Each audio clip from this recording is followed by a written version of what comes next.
Welcome back to Midday. We've got Maury Hick joining us now from Art Nap Garden Center. Thanks for being here, Maury. Oh, it's a lot of fun. Thank you for having me. We haven't seen you on the show for a while either. It's like our first two guests we haven't seen in a while. This is like Christmas. Must be, eh? Yeah, that's right. So, Maury, we're talking about Christmas trees because, of course, 'tis the season. I know at Art Nap you have a lot of options for Christmas trees and beautiful trees, all different kinds. But looking after your Christmas tree is something that if you're not going that artificial route and you're going the real deal, the natural way, that you really have to consider. You can't just put it up and leave it. No. Okay, so take us through what we should know. Well, I think everybody knows that first is choosing the right tree. Some last longer than others, for sure. The premium trees like a Noble or a Nordman fir, they'll last all the way through. And actually, the trees that are native trees that you can go and cut out in the bush, they'll actually last cut right through till spring. Yeah, they'll still be bendable and everything. They last. They're the best, but they're kind of like the Charlie Brown type. Yeah, like, it's hard to find that sheer. If you want that sheared, cultured look, that perfect look. Kind of like me. Kind of like you. Yeah, there you go. The perfect look. Then you have to get a cultured tree, and then you'd have like a Noble fir or a Nordman fir, which are the longer lasting ones. Years and years ago, we used to have. I think everybody knows the Douglas fir. Yes. And we sell a few of those nowadays, but they don't last as long. But regardless of the variety that you pick, you should always make a fresh cut. And being a typical man, you kind of say, okay, no, I can do it myself. But you have to make that fresh cut. It can't be like a skimpy one. I know everybody's about the height of the tree, but you have to take at least 3/4 to an inch off the base of the tree.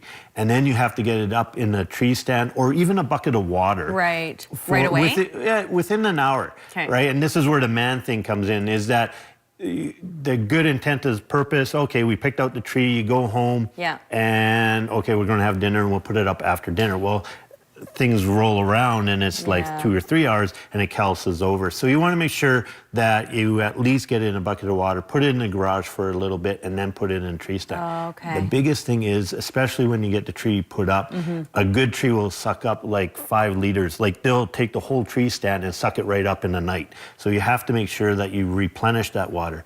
And then everybody has these little grandma tales and all these wise tales of adding 7-Up and adding all these things. I've never heard that. Oh, really? No. Oh, well, lots of people do it, actually. Really? And it's a horrible thing to do. Yeah, it gums it up. Wrong. So the trees like us, lukewarm water, don't have cold water, but lukewarm water. If you want to do, you can use a tree preservative, like almost for fresh flowers. That will work.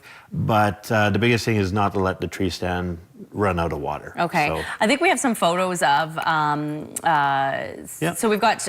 So what would this would be? That's a Noble fir. Okay. So yeah, and like I said, it's a nice one. It has good firm branches, holds those heavy ornaments. Yeah, that's another thing, right? Because with with the artificial tree, it's usually no problem. But with this one here is the opposite. This is a grand fir. You can tell that. It's just a nice flat leaf, very nice, but it's weak. And if you have heavy ornaments, not the tree that you really want. Right. What about this one?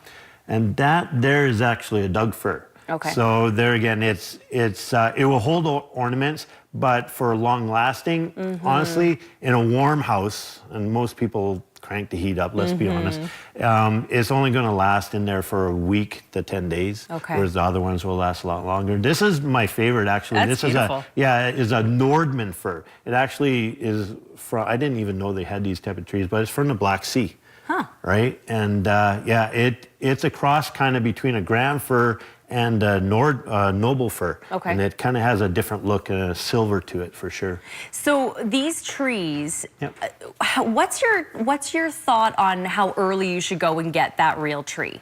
Because, you know, for the artificial, you could put it up in, if you want, November. But how does that work when it comes to real trees? Well, obviously, the shorter the period of time in the house, the better for all of them.